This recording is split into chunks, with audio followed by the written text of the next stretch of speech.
بسم اللہ الرحمن الرحیم۔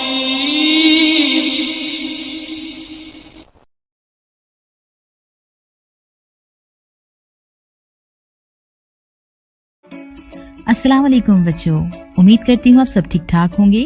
میں ہوں آپ کی ٹیچر مس پائی۔ آج ہم کلاس 5 کی سائنس کی چیپٹر نمبر 1 جانداروں کی جماعت بندی کلاسیفیکیشن آف لیونگ تھنگس کے بارے میں پڑھتے ہیں۔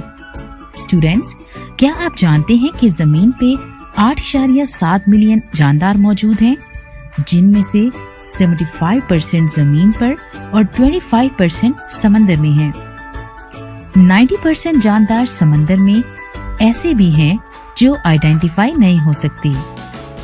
آج ہم پڑھیں گے ٹاپک نمبر 1 جانداروں کی جماعت بندی classification of living things. Topic number 2 جماعت بندی کا 5 kingdom system, the 5 kingdom system of classification. Classification یا جماعت بندی کسے کہتے ہیں؟ چلیے آج کا لیسن سٹارٹ کرتے ہیں۔ سب بچے اپنی اپنی بکس اوپن کریں۔ جماعت بندی کا مطلب مختلف اشیاء کو ان کی خصوصیات میں مماثلت اور غیر مماثلت کی بنا پر گروہوں میں تقسیم کرنا ہے۔ نیچے دی گئی تصویر شکل 1.1 میں اشیاء کے 3 گروہ الف، بے اور جیم دکھائے گئے ہیں۔ مثال کے طور پر ہر گروہ میں اشیاء مشترک خصوصیات کی بنیاد پر اکٹھی رکھی گئی ہیں۔ گروہ الف کی تمام اشیاء دھاتوں کی بنی ہوئی ہیں، گروہ بے کی تمام اشیاء کتابیں ہیں اور گروہ جیم میں پھل شامل ہیں۔ اب ہم ایک سیمولیشن سے مزید کلاسیفیکیشن کو سمجھتے ہیں۔ بچوں، یہاں پہ آپ کو مختلف اقسام کے ٹوائز نظر آ رہے ہوں گے۔ آئیے ان کو ہم گروپ کی شکل میں اکٹھا کرتے ہیں۔ پہلے گروپ میں ہم ایک جیسے ووڈن ٹوائز ڈریگ کر رہے ہیں۔ نیکسٹ گروپ میں ہم ایک جیسے پلاسٹک ٹوائز ڈریگ کر کے رکھ رہے ہیں، اور لاسٹ گروپ میں ہم ایک جیسے اسٹف ٹوائز ڈریگ کر کے رکھ رہے ہیں۔ ہم امید کرتے ہیں کہ آپ کلاسیفیکیشن کو سمجھ گئے ہوں گے۔ پوائنٹ ٹو پونڈر، ہم جماعت بندی کیوں کرتے ہیں؟ آپ سب اس پہ سوچیں، نیکسٹ پارٹ میں ہم اس کا آنسر دیں گے۔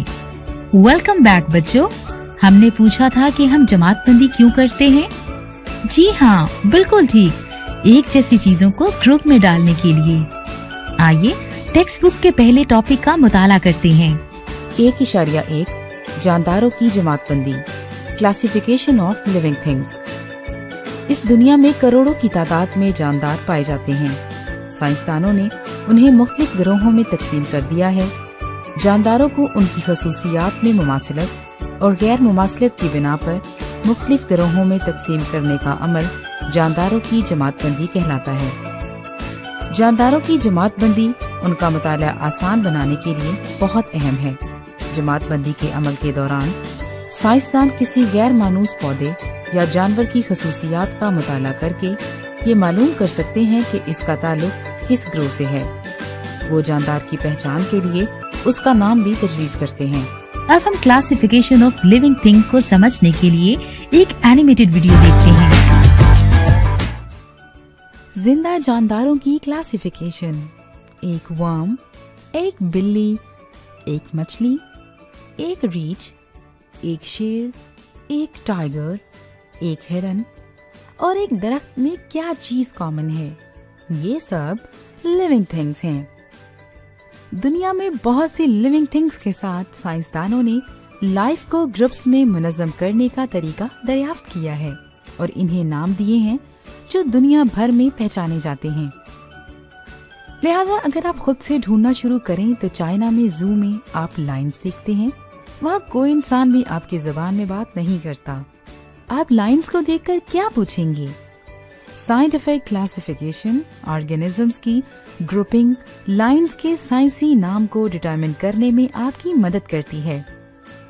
جنرل سے اسپیسیفک یعنی عام سے خاص کی طرف کلاسیفیکیشن کے levels kingdom, phylum, class, order, family, genus اور اسپیشیز ہیں۔